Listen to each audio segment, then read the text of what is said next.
একজন মানুষ যখন মারা যায় সে কি বুঝতে পারে যে সে মারা গেছে বা কখন বুঝতে পারে?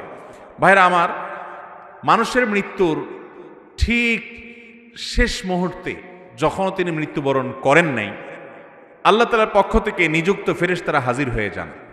নবী আলাইহিস সালামের দীর্ঘ একটা হাদিসে তিনি এর বিবরণ দিয়েছেন। এটা অদৃশ্যের জগতের বিষয়, যেটা আমরা দেখতে পাই না।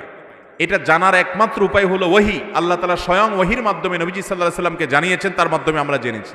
এটি আমাদের জানার সূত্র, কারণ এটা দেখার জিনিস না, আলমুল গায়েব বা অদৃশ্যের জগতের বিষয়। ওহী নির্ভর জ্ঞান ছাড়া এ বিষয়ে জানার কোনো উপায় নেই। তো নবী আলাইহিস সালামের দীর্ঘ হাদিস থেকে আমরা জানতে পারি, কোনো মানুষ যদি জান্নাতি হন, তার রূহ কবজ করার জন্য ফেরেশতাদের একটা বিশাল দল আসে।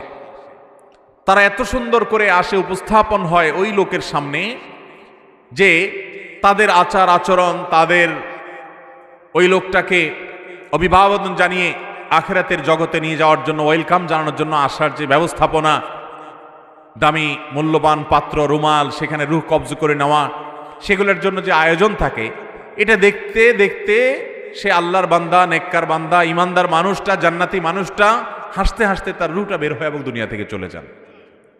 অর্থাৎ খুব আনন্দের সাথে তিনি চলে যান। আর এর বিপরীতে যেই লোকটা জাহান্নামী, তার রূহ কবজ করার জন্য ফেরেশতাদের একটা দল আছে, কিন্তু তারা এতটা ভয়ঙ্করভাবে উপস্থাপিত হয়, এতটা তীব্র ভয়ঙ্কর রূপে তার সামনে আবির্ভূত হয়, উপস্থাপন করে নিজেদেরকে, যে সে দৃশ্য দেখে তার হাহাকার শুরু হয়। আশেপাশে মানুষগুলো টের পায় না, কিন্তু সে ঠিকই টের পায়। এই জন্য মানুষের মৃত্যুর আগ মুহূর্তে মানুষ টের পেয়ে যায়।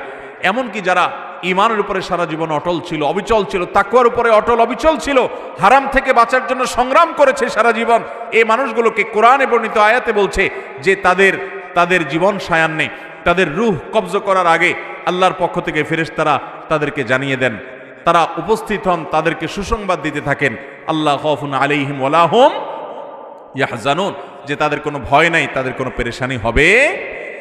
আল্লাহ তাআলা আমাদের সবাইকে নেক মৃত্যু, ঈমানের মৃত্যু, জান্নাতি মানুষের মৃত্যু আমাদের সকলকে নসিব করুন।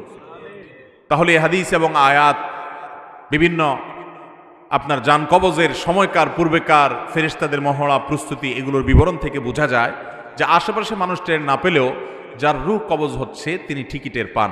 ভালো মৃত্যু, ঈমানের মৃত্যুর জন্য বেশ কিছু আমল আছে ভাই, সে আমলগুলো আমরা কোনো একটা মাহফিলে আলোচনা করবো ইনশাআল্লাহ।